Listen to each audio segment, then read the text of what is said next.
चढ़ावे में चोरी पर होगा बड़ा खुलासा।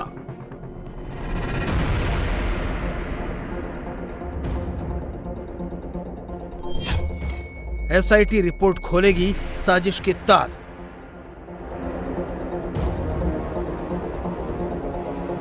अयोध्या में राम मंदिर में चढ़ावे में हुए घपले की साजिश की सारी परतें खुलने लगी हैं। लखनऊ के कमिश्नर विजय विश्वास पंत के कैंप ऑफिस में एसआईटी अपनी पूरी रिपोर्ट तैयार करने में लगी है। इस बीच अयोध्या में बड़ा फेरबदल हो गया है। इस बात की फूल प्रूफ तैयारी कर ली गई है कि आइंदा कोई इस चढ़ावे पर बुरी नजर न डाल सके। इसके लिए दान पात्र से दान निकालने से लेकर काउंटिंग सेंटर तक पूरी टीम बदल दी गई है। मंदिर के सेवादार बदल दिए गए हैं। प्राइवेट कंपनी से जो कर्मचारी आउटसोर्स किए जाते थे वो सब हटा दिए गए हैं। स्टेट बैंक ऑफ इंडिया के अफसरों की निगरानी में पैसे गिने जा रहे हैं। ट्रस्ट के कुछ लोग दान में आई रकम की गिनती की निगरानी कर रहे हैं। काउंटिंग सेंटर के अंदर जाने और बाहर निकलने के वक्त कड़ी तलाशी ली जा रही है। ड्रेस कोड लागू हो गया है, जिसमें सब बिना पॉकेट वाली टी शर्ट और पैंट पहनकर काउंटिंग सेंटर में जा रहे हैं। जिस बक्से में दान के पैसे बैंक जाते हैं उसमें नियमों के मुताबिक डबल लॉक लगाया जा रहा है।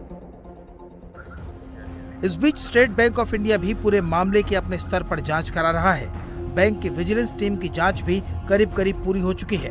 दान की रकम जिस बॉक्स में भेजी जाती थी उसके बॉक्स की दोनों चाबियां भी अलग अलग लोगों के पास रहती हैं, जिससे रास्ते में होने वाली चोरी की कोई गुंजाइश न रहे। इसके साथ राम मंदिर परिसर और काउंटिंग सेंटर्स में लगे सीसीटीवी सिस्टम को पूरी तरह एक्टिवेट किया गया है। पहले सीसीटीवी फुटेज 45 दिन बाद ऑटोमेटिक डिलीट हो जाता था। अब ये वीडियो 180 दिन तक सुरक्षित रखने की तैयारी चल रही है। चढ़ावे में चोरी की जांच कर रही एसआईटी के पास सिर्फ 45 दिन की सीसीटीवी रिकॉर्डिंग है। उससे पहले हुई चोरी के सबूत खोजने में एसआईटी को मुश्किल हो रही है। इसलिए अब 6 महीनों तक सीसीटीवी फुटेज मौजूद रहेगी।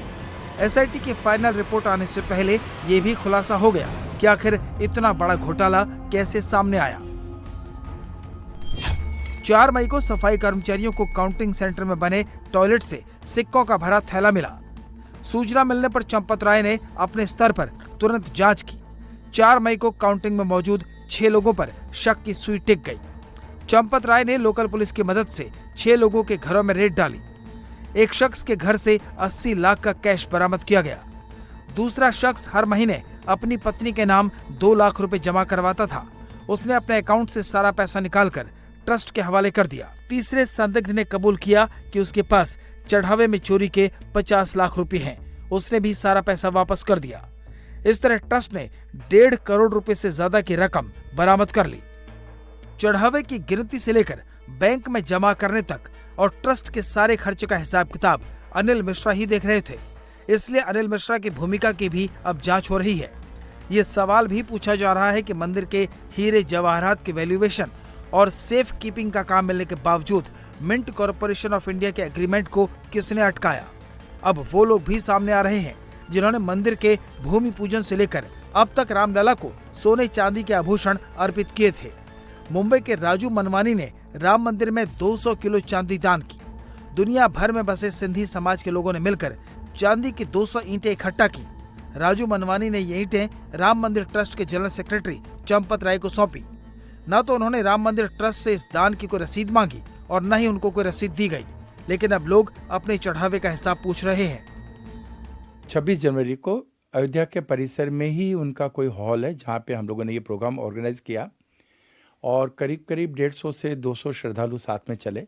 हर डोनर साथ में चला और उनको डोनेट किया गया। उसका वीडियो और उसके फोटोग्राफ्स और उनके सारे रिसिप्ट्स और नाम वगैरह हमारे पास थे। हमने कभी रसीद मांगी नहीं, कहा कि दान दिया है तो दान वो कहीं भी लगाए, हमें कोई एतराज़ नहीं है। लेकिन अभी ये जो रोज़ हम टीवी के ऊपर देखने लगे तो सबके दिल में ये लगा कि क्या हमारा दान सही जगह यूज़ हुआ है या मिसयूज़ हुआ है। Indian bullions and jewellers association के नॉर्थ इंडिया हेड अनुराग रस्तोगी ने भी भगवान राम के लिए 3 किलो चांदी का एक दीपक दान किया था। उनके साथ जुड़े दूसरे लोगों ने भी 2 बार में 40 किलो से ज्यादा चांदी राम मंदिर ट्रस्ट के महासचिव चंपत राय और ट्रस्टी अनिल मिश्रा के हवाले की। अनुराग के मुताबिक उन्हें दान की रसीद मिली, लेकिन अब चांदी का दीपक कहीं दिख नहीं रहा। हमने प्रभु को दिया है तो हमारा कोई अविश्वास करने का मतलब ही नहीं बनता। लेकिन आप लोगों के माध्यम से ही हमें पता चला कि इस तरीके की कोई घटना घटी है, और ढूंढते हुए फिर भी मेरे मन में कोई ऐसा कोई विचार नहीं आया कि हम ट्रस्ट पे कोई आरोप लगाएं, या कोई हमारी जरा सी भी कोई इस तरीके की सोच थी। मुझे जितनी चांदी मैंने दी है, जो दिया, मुझे उसकी रसीद मिली प्रॉपर हर चीज़ की। मेरा कोई एलिगेशन नहीं है, ना ही मैंने ट्रस्ट पे कोई एलिगेशन लगाया है। नहीं, हो सकता है आज भी वो चांदी ट्रस्ट के पास बैंक में या उनके गोडाउन में कहीं रखी हो, मेरा वो दीपक भी कहीं रखा हो, क्योंकि पुराने नए मंदिर में तो वो दीपक दिखा नहीं, वो घड़ा भी कहीं रखा हो। मुझे आपको पता है कि जब प्रधानमंत्री जी ने बोला और मुख्यमंत्री जी ने बोला है तो हमें अविश्वास करने का कोई प्रश्न ही नहीं होता। एक पूरा भरोसा है हमें हमारे मुख्यमंत्री जी पर, हमारे प्रधानमंत्री जी पर, कि लाखों लोगों की आस्था से जुड़े हुए हैं मंदिर, उनकी आस्था ये कभी खराब नहीं होने देंगे। राम मंदिर में करोड़ों का चढ़ावा आ चुका है। कई किलो सोना और चांदी के साथ साथ कीमती जवाहरात लोगों ने आस्था पूर्वक दिए। अब सबको एसआईटी की रिपोर्ट का इंतजार है, जिससे दूध का दूध और पानी का पानी हो सके। अयोध्या में राम मंदिर में चढ़ावे पर लगे ग्रहण के बीच अब शेष अवतार मंदिर में ध्वजारोहण किया जाएगा। पहले कार्यक्रम भव्य तरीके से किया जाना था, लेकिन अब इसमें कटौती कर दी गई है।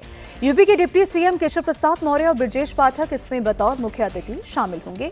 श्री राम जन्मभूमि तीर्थ क्षेत्र ट्रस्ट के महासचिव चंपत राय, सदस्य डॉक्टर अनिल मिश्र और विशेष आमंत्रित सदस्य गोपाल जी राव इस समारोह से दूर किए गए हैं। उनकी जगह पर ट्रस्ट के कोषाध्यक्ष गोविंद देवगिरी और निर्मोही अखाड़ा के महंत दिनेंद्र दास शेष अवतार मंदिर में ध्वजारोहण के कार्यक्रम में देखरेख करेंगे। पहले इसमें 5000 लोगों को बुलाने की योजना थी, लेकिन अब इसमें बड़े पैमाने पर कटौती कर दी गई है। शेष अवतार मंदिर की विशेषता ये है कि इसकी ऊंचाई रामलला के गर्भगृह में स्थापित आसन की ऊंचाई के बराबर रखी गई है। मंदिर के शिखर पर 51 फीट की ऊंचाई पर धर्म ध्वजा स्थापित की जाएगी। तो जिस तरह की खबरें मंदिर में चढ़ावा चोरी की आ रही थीं, इस बीच शेषावतार मंदिर का ध्वजारोहण होना था, और लेकिन इसका जो कार्यक्रम पहले भव्य रखा गया था, इसमें कटौती कर दी गई है। यूपी के डिप्टी सीएम केशव प्रसाद मौर्य और ब्रजेश पाठक अब इसमें बतौर मुख्य अतिथि शामिल नहीं होंगे। श्री राम जन्मभूमि तीर्थ क्षेत्र ट्रस्ट के जो महासचिव हैं चंपत राय, सदस्य डॉक्टर अनिल मिश्रा और विशेष जो आमंत्रित हैं सदस्य गोपाल जी राव, इस समारोह से अब इनको दूर रखा गया है। उनकी जगह पर ट्रस्ट के कोषाध्यक्ष गोविंद देवगिरी और निर्मोही अखाड़े के महंत दिनेंद्र दास मंदिर में ध्वजारोहण के कार्यक्रम की देखरेख करेंगे।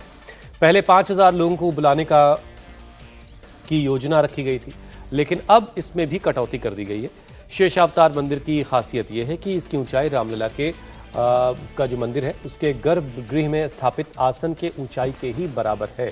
मंदिर के शिखर पर 51 फीट ऊंचा धर्म ध्वजा लगाया जाना है। इस बीच राम मंदिर के चढ़ावे में गड़बड़ी की जांच को लेकर सुप्रीम कोर्ट में जनहित याचिका दायर की गई है।